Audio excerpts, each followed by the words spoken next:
This morning, Anna and I dropped off the other Airbnb guest. Cheers. Cheers. And then we went into town, had some pastries and coffee. While Anna chatted over coffee with her friend, I wandered around.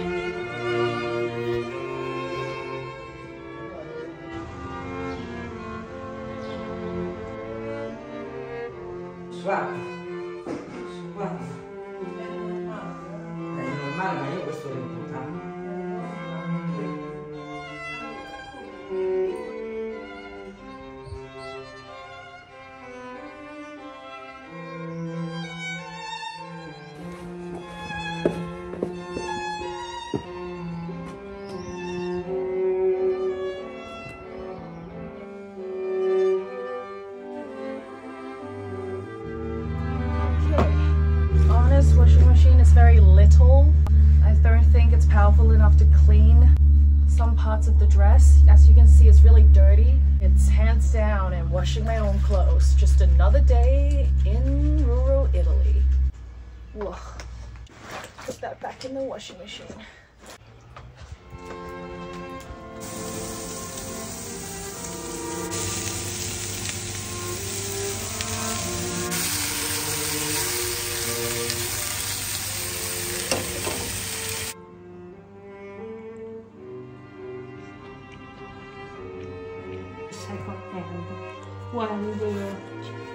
Ciao.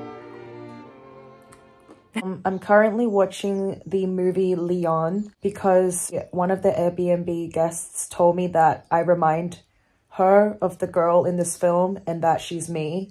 So I'm going to watch and see what it's like. Wait. The perfect assassin reminded the other Airbnb guest as a perfect assassin. That's not... Is that even a good impression? What does that even mean? Holy shit, that was such a good movie. I would love to meet a man like Leon. That's hot. That is officially my favorite movie forever. No, okay, but in all seriousness though, that movie was amazing. The whole 12-year-old girl falling for an old guy thing, like, I get it, but it was just that I think they balanced it well, but it was still a bit weird for me. Matilda's character was really endearing in the beginning, and then she just kind of got annoying when she just kind of was an obstacle in Leon's life, but it was a good movie. I think it had to be that way to create some sort of emotions. I really liked it. Don't get the comparison between me and Matilda, but I take it as a compliment because I think Matilda is a switched on, brave young woman. But I really think I fell for the main lead. This whole year I spent about 5 months traveling. In January, I was in Thailand, Bangkok, and then I was in Wuhan, China, and then I traveled to Beijing, and then I traveled from Beijing to Xi'an, and then stayed in Xi'an for Chinese New Year's, and then traveled back to Wuhan.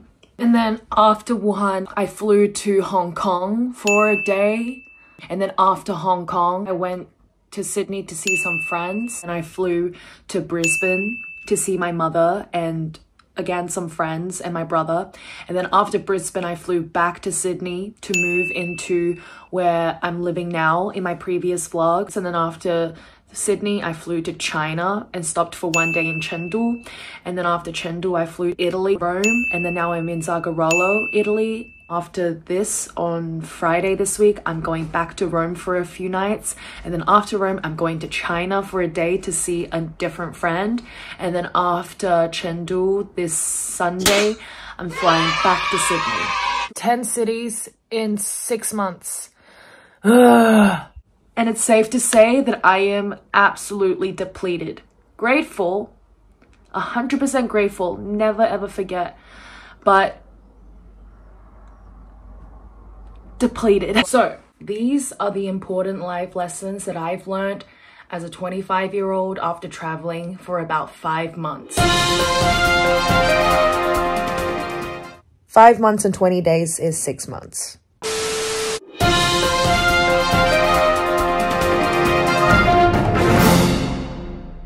Obviously, my wisdom and my knowledge will expand throughout time, but this is what I have so far. No matter how far I travel or how long I stay in another country or how fun the place is, I will always miss home.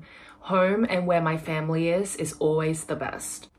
Second thing, and this is probably one of the most important thing, it's never about where you go, it's always the mindset you bring with you. I think like whether if it's going locally to like my supermarket or a cafe where my home is in Australia, I think I'm just as happy as I am now in Italy. I think that with time I understood that fun and positivity and happiness and joy is all here. It's never really about the people, the joy that other people bring or the places that you go. It's always about your mentality. Third, kind people are everywhere. Again, it's all in your mindset and all your emotional intelligence. I was brainwashed a lot by my father's side of that traditional Chinese culture, that survival mode of don't trust people. Again, my dad was a businessman as well. Don't trust people, everything's transactional. People are bad, they are evil. While that may be true, and I don't deny that there are bad people, people that don't do good, and unconscious people, stupid people, and I do understand that there's a transactional thing between people to a certain level, but that's not the mindset that I want to adapt, and that's not the mindset that's going to get me very far and happy in life. I think that the more I grow up, the more I realize kind people are absolutely everywhere. It's your mentality, who you choose to hang out with, and your own judgment. And if you are constantly surrounded by bad people or depressed and negative people, I think that it probably would benefit if you should start thinking about changing your circle of friends or changing your own mentality. But that's the one thing that was very important for me to grasp, that yes, kind people are everywhere and most people want to do good. Which goes to my fourth point. The world is not that dark or dangerous. People do try their best to be good for what they know. Again, this is very similar to the last one.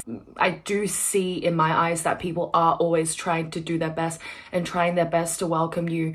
Sometimes they might do the wrong things, but that's just people. People make mistakes. And of course, again, I have to highlight the point that there are dark and dangerous places in the world, but to go by that every day and to constantly put fear into you and remind yourself there are dark and dangerous and evil people, I don't think, again, that's the right thing to live by. I think we should be switched on and protect ourselves, but I do not want the mentality of watch out, there's always like a shadow in the corner. I think there are better ways to live than that, and I'm not living in survival mode. 5, people do care about themselves, but they care for you too, in a good way. Caring is a good thing, and we should all care. Do whatever you want to do and do it the best you can, but we do need to care for those around us, and we do need to care for ourselves. I just think like the whole nobody cares, but it's a good thing mentality is a little outdated. I think that there's a difference between doing what you like and doing as you wish, and also considering other people and also observing the behavior of other people. Because if we care too much, we will be too anxious and fearful and a little frustrated and scared. But if we care too little, we become unaware of what's going on around us and other people's feelings. And I think humans are social creatures. We do need to care for ourselves as well as other people and getting along. And I think without teamwork and without the ability to work as a team with the people around you, and if you do not care for anyone around you, the micro and the mini things, I think that will end up slowly making each one of us very miserable. So I think the not caring ideology is a little outdated, and I think we should, well, I think I'd like to bring back for myself anyway that I do care everyone. There should be always a balance. Balance is everything. You can have a little bit of everything. I think as humans, we're all a bit of everything. And it's just, I think with age, we all learn, well, some of us anyway, learn. It's a forever going on process to learn to balance every little thing that we know and make it healthy and make it smooth and make stable ride. I think balance is key, and balance is very healthy. Number 7, it's never the destination. This is so cliche. It's never the destination or what you are going to have. It's always the memories and the depth of your knowledge and the quality of your character. I think this one speaks for itself. When I was younger, I would say, oh, I want to do one day here, one day there, one day there. And I'm constantly going and doing this, and I'm not present and I'm not taking things in. And I constantly needed to be stimulated, to have a conversation with someone, constantly doing something. But as I'm getting older now, older and wiser, learning to calm down, to breathe, to enjoy the present moment, to let my thoughts run through my head, to pause and to delete. I think this is such a healthy and stable and peaceful thing to do for me. And I think that observing my character throughout the past 10 years, I think I changed dramatically, which I'm very grateful for. And I'm also very thankful for God and my family and all my experiences that's led me to this current place that I'm very happy with. Number 8, a smile goes a long way. Happiness, kindness, and a genuine smile is an international currency. This one, I believe that people cannot fake. You can't fake being genuine, I don't think. I think that people can always pick it up. You can't fake being genuine. And you can't really fake happiness or kindness. You can't fake those characteristics. You can perform them and it becomes performative, but I think your inner quality and your vibe and aura, people won't say it, but I think that people can tell. And this is an international currency. I think your character, aura, it is your brand, your currency, all that you have to show the world. Nothing else matters. Your beautiful house back home, your sexy partner, your fancy car, the money in your bank account. Sure, those things do matter to some extent, but once you're out and about building real connections with real people out there, nothing matters but your international currency, which is your awesome aura, if you have one. Number 9, if you want to travel, never just think about it, take action to make it happen. This is so important because I've always wanted to come to Italy. When I was in university, I did have the money to go, but I would always be so scared and skeptical. I think I've wasted so much money on clothes that I now no longer have, makeup that I don't even use, and those dinners and drinks with certain friends I don't even remember. Like the memories, it wasn't even anything good of quality. It was just quantity, like constantly eating, and I don't even remember what I ate. So I wish that the money that I spent then, I would have spent earlier to do what I'm doing now. So I think traveling is like a book that you can read to expand your knowledge and your horizon. Number 10, emotions come and go, and it's so important to be aware of them, feel them, and then let them go.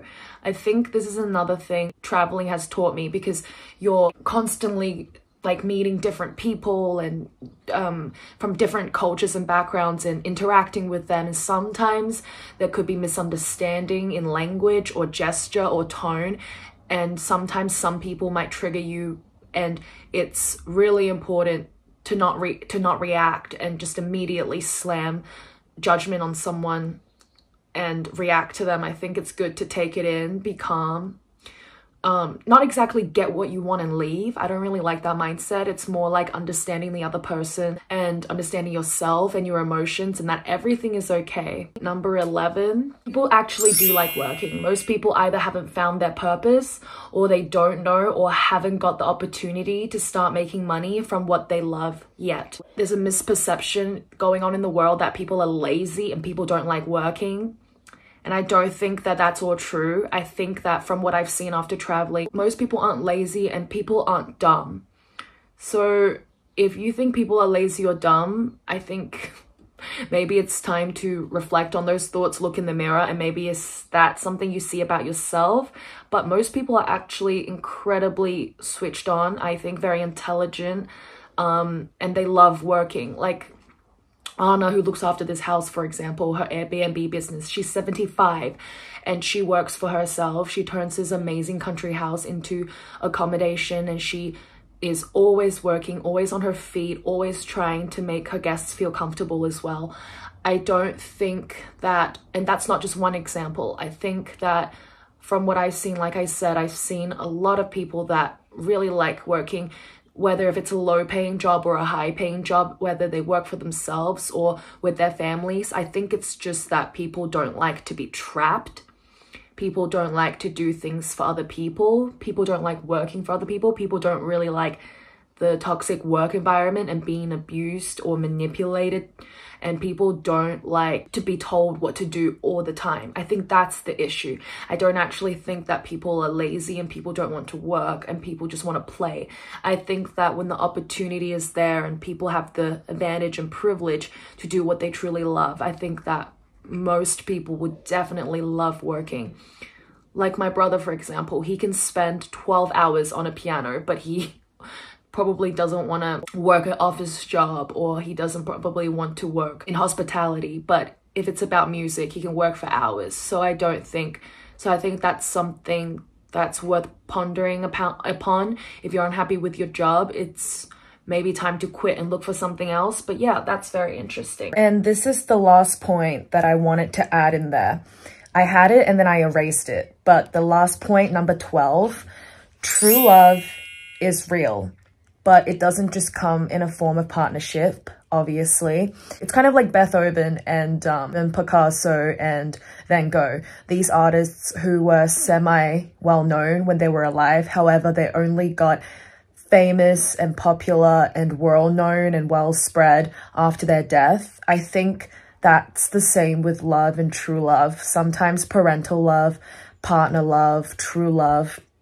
It takes a while for the person to realize and then realize, holy crap, that was love. Like when we move out of home and then we realize, wow, our parents really did care. Or if we broke up with a really good friend, meet a friend, and then afterwards you grow up and you're like, wow, that person I met when I was in that country at that time, or this person from grade 2 was actually a really kind person, or that teacher, or the first boyfriend I had was actually the love of my life. Or it's just, the point I'm trying to make is that love is everywhere all the time. It's just when we want to realize, or when we're ready to realize. Sometimes we don't love someone or realize we love them until they die, until they leave. Or sometimes we realize when something is over that we never really loved that person. So I think true love is real, but it happens at different times. And if we're really lucky, we meet them at the same time. And that's what I have so far. If new ones pop up, I'll add it into my next vlogs. But I hope you've enjoyed this vlog. I didn't want to be too adventurous today because, like I said, my time of the month is here. So I'm feeling very mellowed out. I'm feeling very tired. But yes, thank you for watching. Have a great day and see you next vlog. Mwah. Ciao.